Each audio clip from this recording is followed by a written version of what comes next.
அவங்க இந்த சம்பவத்துக்கு அப்புறமே கூட கமருதீனும் பார்வதியும் உட்காந்து பேசுறாங்க. வீக்கெண்ட்ல சேது சார் வந்து சொல்லுவாரு, நம்ம வந்து சரண்டர் ஆயிடுவோம். என்ன மிஞ்சி மிஞ்சி போனா ஒரு 2 வார்த்தை திட்டுவாரு.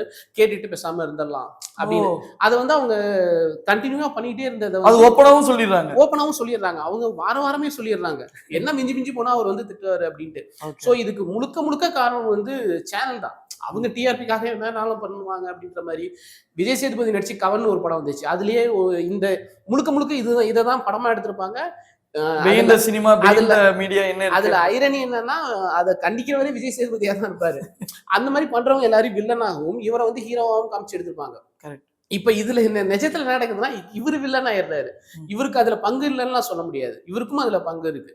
என்னதான் இவங்க வந்து கொஞ்சம் அடக்கி வாசிங்கன்னு சொன்னாலும் அதை தாண்டி இவர் வந்து ஒரு கண்டனம் தெரிவிச்சிருக்கலாம். அட்லீஸ்ட் ஒரு அவங்களுக்கு இந்த மாதிரியான ஒரு என்ன மிஞ்சி மிஞ்சி போனா திட்டுவார் அவ்வளவுதானே அப்படிங்கிற ஒரு லெத்தார்ஜிக்கா அவங்க இருக்கிறாங்கல்ல, அது இல்லாம ஐயோ கமல் மேல இருந்த ஒரு பயம் வந்து விஜய் சேதுபதி மேல இல்ல. இப்ப இதே வந்து கமல் இருக்கும்போது அவர் நடந்து இருந்துச்சு அப்படின்னா ஒரு வாரத்திலேயே வந்து அவங்க உணர்ற மாதிரி கண்டிச்சிருப்பாரு அல்லது ஒரு எல்லோ கார்டு கொடுத்திருப்பாரு. அது உங்களுக்கு ஒரு எச்சரிக்கையா இருந்திருக்கும். சோ இதை வளர விட்டதே முழுக்க முழுக்க இது டிஆர்பிக்காக பண்ணுன ஒரு விஷயம் தான்.